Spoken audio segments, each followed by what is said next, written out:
Hello, this is Dr. James Camp from the Biology Department at Lee College in Baytown, Texas. And this is Endocrine System Physiology, the little picture. In other words, since we already know the big picture of which hormones have what functions in the body, let's zoom in a little bit and get the little picture, the details of the types of hormones and how each type of hormone has its effects on cells in the body. Okay, before we can talk about how hormones regulate cells, we need a little background on how cell functions are regulated. If you remember from A&P1, we decided that everything a cell does is done by a protein. This means that, by analogy, proteins are kind of like the apps on your smartphone. You don't get it? You ask, how so? I'm glad you asked. On your phone, apps do most of the interesting things that you'd want to do. If you want to post to Facebook or Twitter or Snapchat, there's an app for that. If you want to check the weather or the traffic or the news or anything like that, there's an app for that. If you want to make a phone call, chances are you'll use an app for that. Similarly, proteins perform most of the functions on a cell. Want to store glucose? There's a protein for that, probably more than one protein for that. You want to use the glucose to make fuel. You want to release the glucose back into the blood around you. You want to make new glucose. All of those things are functions that require specific proteins. Now, before you can use the Snapchat app on your phone, it has to be installed. You have to go to the App Store, download the app, and install it on your phone. Similarly, before you can use a protein in a cell, you have to start with a gene, a protein recipe.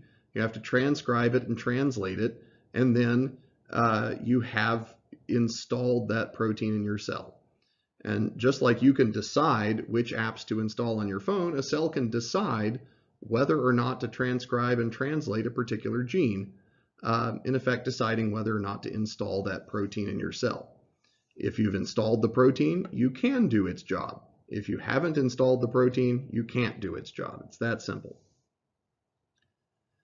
However, just because an app is on your phone doesn't mean you're using it all the time. Sometimes it's turned on, and sometimes it's turned off. Similarly, cells can decide to activate or deactivate a particular protein without having to delete the protein from your cell and then reinstall it later. They can keep the proteins around and just turn them on or off. If the protein is on, that means you're doing its function. If the protein is off, that means you're not doing it. So, in general, what hormones do is that they work by controlling the proteins that perform a particular kind of job in each cell. If you're a blood sugar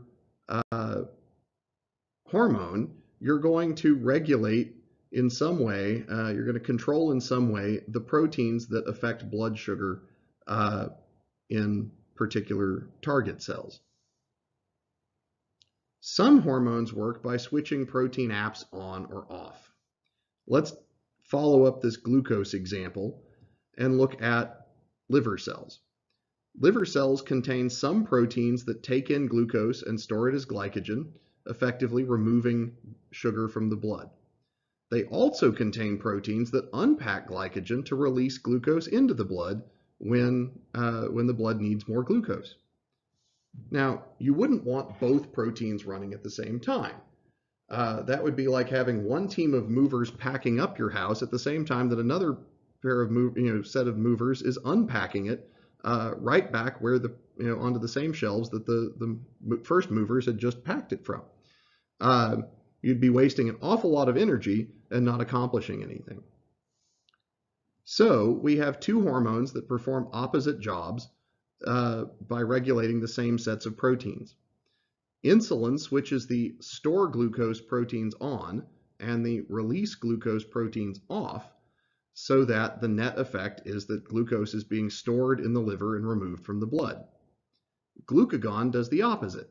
It switches the store glucose proteins off and the release glucose proteins on, so the net effect is to release more glucose into the blood when the blood needs it. Not all hormones work that way. Other hormones work by installing new proteins in your cell that you didn't have before. For example, liver cells don't normally contain the proteins that synthesize new glucose from non-sugars, a process we've described as gluconeogenesis, making new blood sugar. The liver cells don't normally make all of those proteins because most of the time humans get all the glucose we need from the food we eat. And it would just be a waste to fill up your cells with lots of proteins that you're not going to use. However, when the body is starving for glucose, for example, during that resistance phase of stress, cortisol tells the nucleus of a liver cell to install, that is, transcribe and translate, these glucose-making proteins so that new glucose can be made. So now we're going to look at two major types of hormones and how each one acts at the molecule and cell level to control your body. The two types of hormones we're going to talk about are lipid-soluble and water-soluble. Now, dividing hormones into categories by what they're soluble in may seem like a little bit of an odd way to divide the hormones. Wouldn't you want to divide them by what organs they work on or what kind of effects they have? It turns out that what a hormone is soluble in, though, affects how it's transported in the body and what it does to a cell when it gets there. So this actually turns out to be a pretty good way to divide the hormones into two functional groups as well. The first group we're going to talk about are the lipid-soluble hormones. That being lipid-soluble means they're soluble in fats or oils, but they're not soluble in water. This would be two groups, the steroid hormones. Okay, they are made from cholesterol.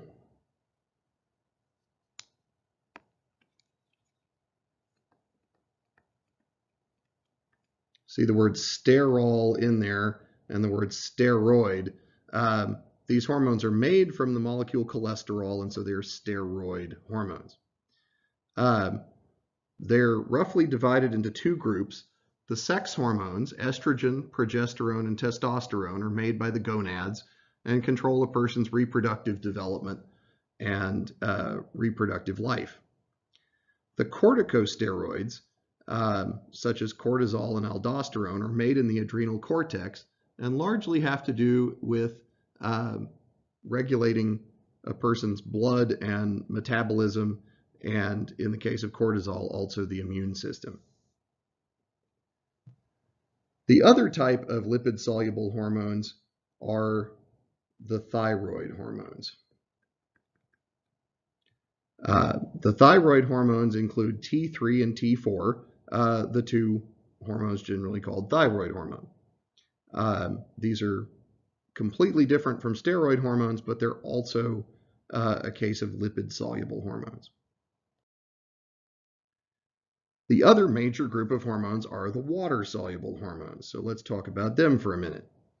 One major group of water-soluble hormones are called peptide hormones.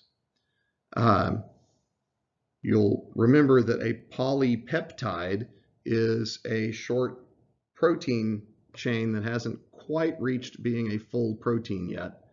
So peptide hormones can include short polypeptide chains. They can also include full proteins like insulin. All of the releasing hormones and tropic hormones are peptides. Our positive feedback hormone, oxytocin, is a peptide hormone. And all of the regulatory hormones, with the exception of aldosterone, all of the hormones that work in the negative feedback regulatory loops, like ADH, insulin, and EPO, are water-soluble hormones. The other group are amine hormones. These are modified amino acids. In other words, instead of taking a bunch of amino acids and stitching them together to make a peptide, we're taking one amino acid and we're modifying it so that it has a special meaning in the body. These are typically found when a neurotransmitter is used as a hormone. The most notable example is norepinephrine or epinephrine, but other examples might include histamine. Okay, so what does it mean to be one of these types? You'll recall we just decided that lipid-soluble hormones include the steroid type and the thyroid type, and that water-soluble hormones include the peptide type and the amine type.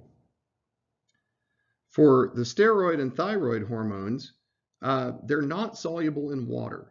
So travel through the blood becomes difficult. You need a carrier protein. Oftentimes, a particular class or group of hormones has a particular carrier protein that carries it through the blood. For example, testosterone has a particular protein called testosterone binding protein, or TBP. On the other hand, our water-soluble hormones easily dissolve in the blood. If you dissolve in the blood, you can travel without any kind of a carrier at all. Lipid-soluble hormones, when they get to cells, remember that the cell membrane, the plasma membrane of a cell, is made of phospholipids.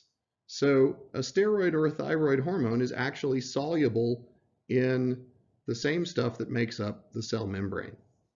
So a steroid hormone is going to signal to a cell intracellularly.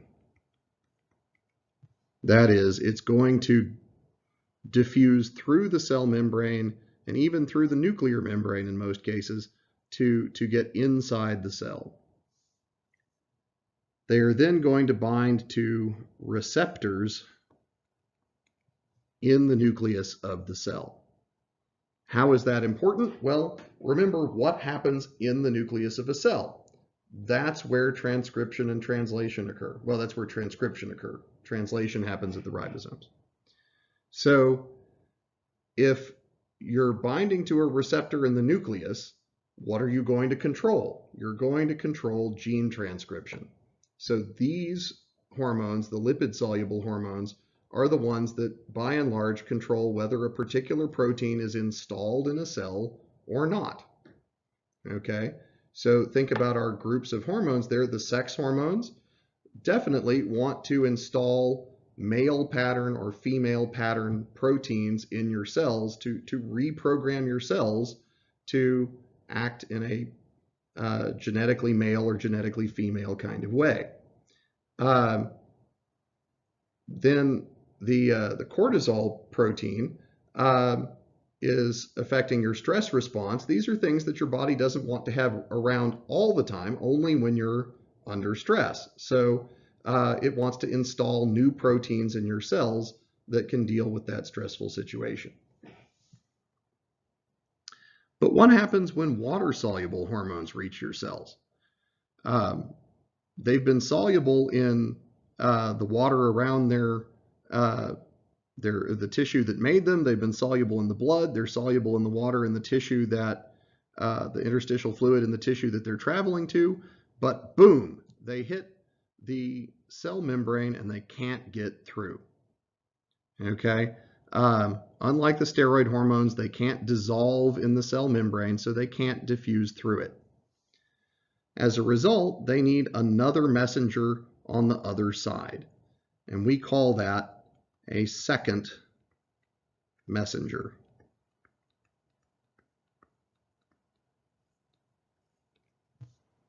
So we're now about to talk about second messengers and what that means. Okay, Second messengers are used by water-soluble hormones that cannot cross the plasma membrane. See, this hormone H, if it tried to cross the plasma membrane, it would get here. It couldn't get through because it's not lipid soluble, so it would just bounce off. But instead, it can stick to a receptor that's docked in the cell membrane. So the hormone is acting as the first messenger in sort of a relay race. Okay, the hormone can't enter the cell, but it can pass the message along to something that can move around inside the cell.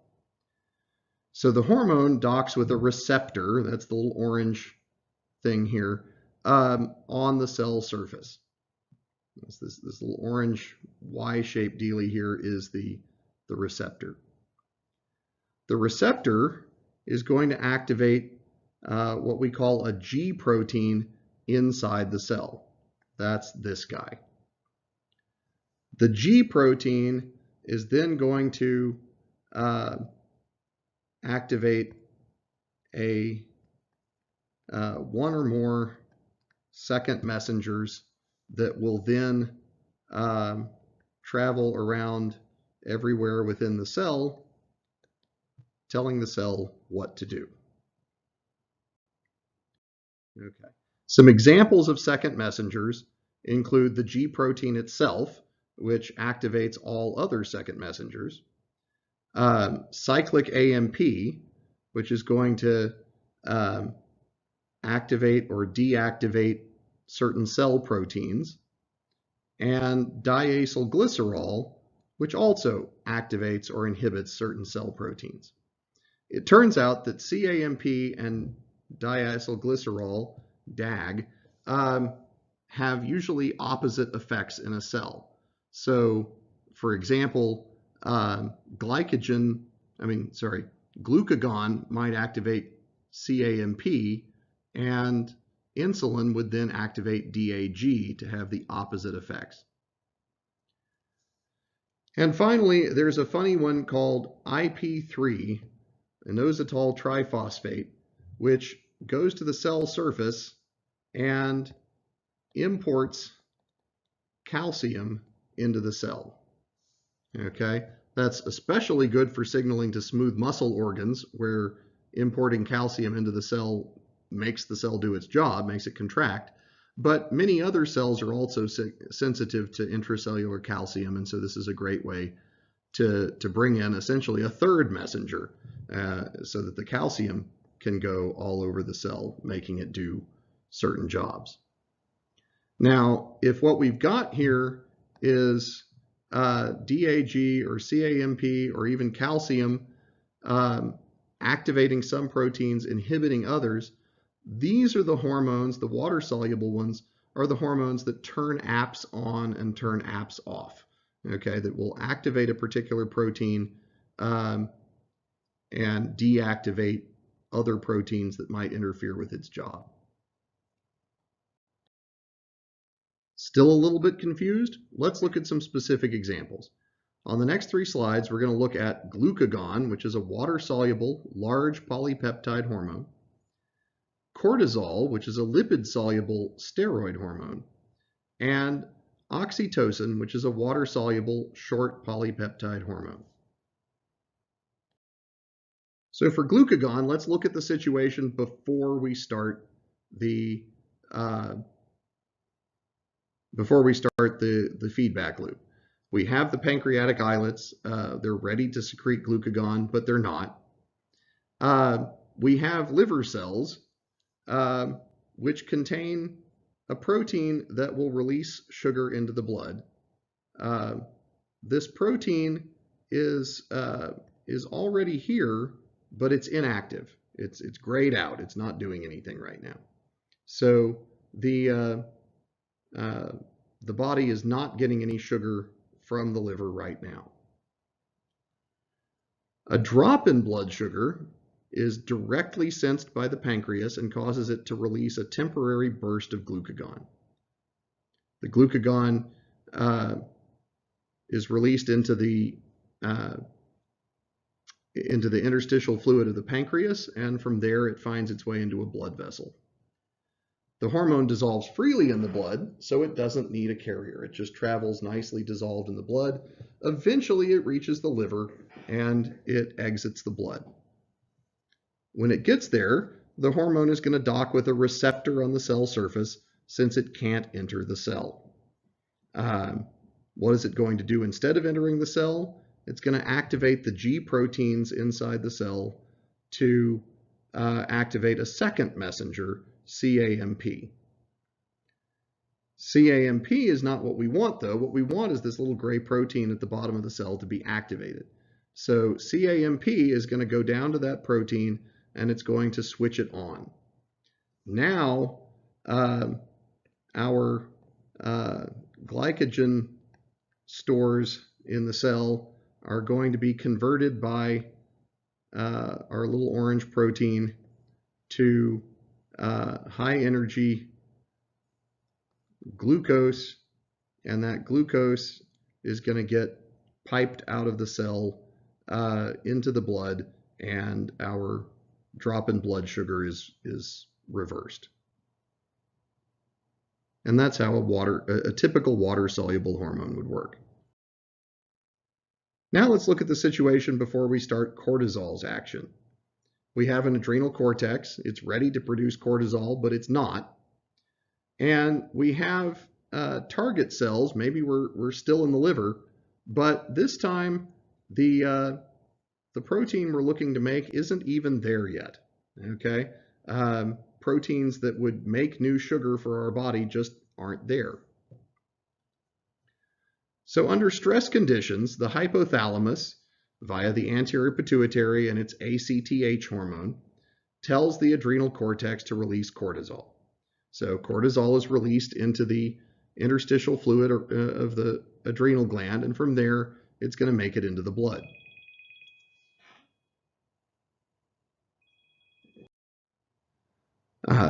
Cortisol is lipid soluble, so it has to be carried through the blood on a carrier protein. In this case, we use corticosteroid binding globulin, or CBG. So it remains attached to CBG while it travels around the body, and eventually it detaches and diffuses into one of its target organs. In this case, we're going to say it's the liver. It freely diffuses across the cell membrane until it reaches the nucleus.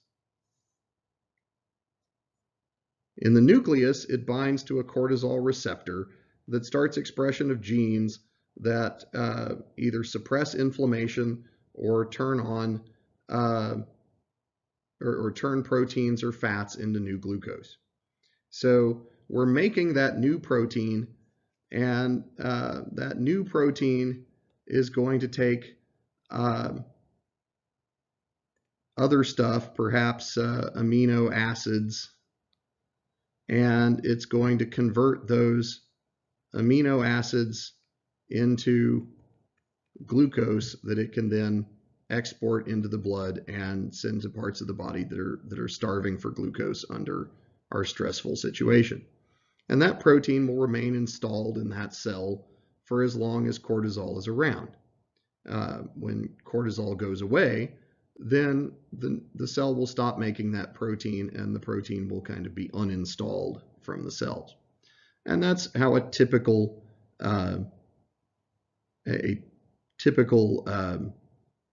lipid-soluble hormone tends to work. Finally, oxytocin is a water-soluble hormone that works a little bit differently. It's produced by neuroendocrine cells in the hypothalamus, but is actually released through the posterior pituitary when it's needed to stimulate uterine contractions or milk letdown contractions. It's freely soluble in the blood, so it doesn't need a carrier. It just hops a ride in the blood until it gets to one of its target organs. It then binds to receptors on the surface of uterine smooth muscle cells or milk duct lobule smooth muscle cells. It binds to a receptor because it's water soluble and it can't get into the cell.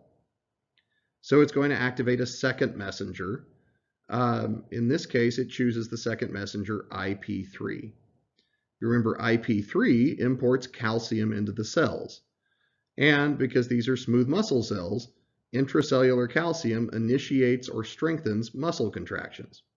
So the more oxytocin you have, the more and the stronger the smooth muscle contractions are.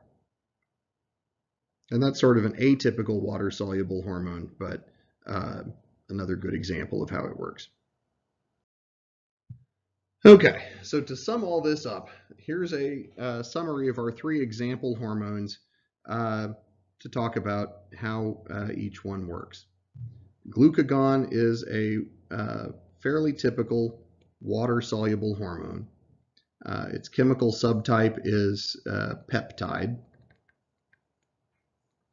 It is secreted directly by the islets of the pancreas because of an increase in blood glucose for a short duration. Okay, basically, you could say until just until glucose. Sorry, I should have said that was a low blood glucose. This is just until glucose increases again. It travels in the blood, just dissolved like any old thing in the blood. Its receptor then is on the cell surface because it can't get into the cells. And what happens in the cell because of the signal is the G protein activates a second messenger to activate specific proteins and perhaps deactivate others.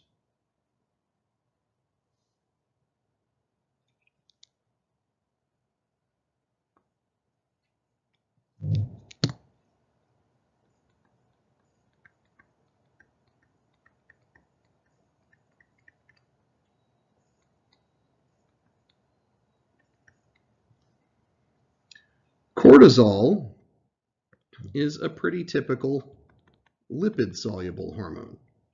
Its chemical subtype is steroid. It is secreted by the adrenal cortex, one of 2 organs in the body that make steroid hormones, the other ones being the gonads. It's secreted ultimately because of stress, but in this case because of the presence of ACTH. What you'll notice about the steroid hormones is that almost always they're involved in one of our feed-forward hormone cascade mechanisms. The only exception I know of to that is the hormone aldosterone, which can be released directly because of an increase in potassium. But in all the other cases, the stimulus for secretion is going to be another hormone. How long is it released? Basically, for a long time. Okay, where a long time could be hours, it could be days, it could be weeks. Basically, as long as stress continues and so ACTH stays around. How does it travel in the blood? It's lipid soluble, so it has to travel on a carrier. But because it's lipid soluble, it can get into the cell. So its receptor is in the cell nucleus.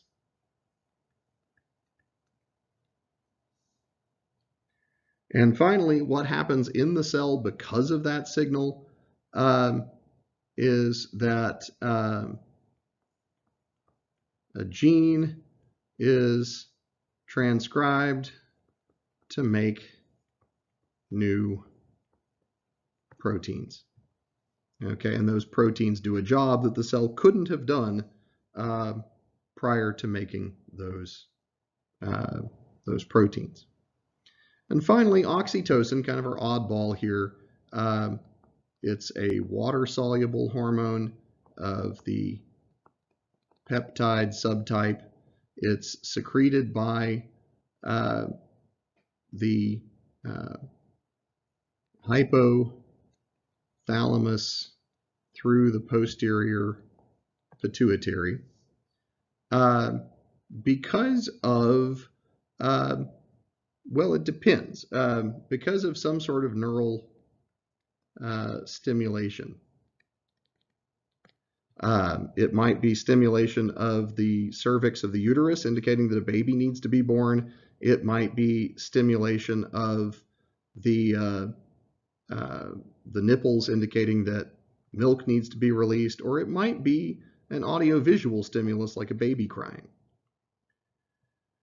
For how long?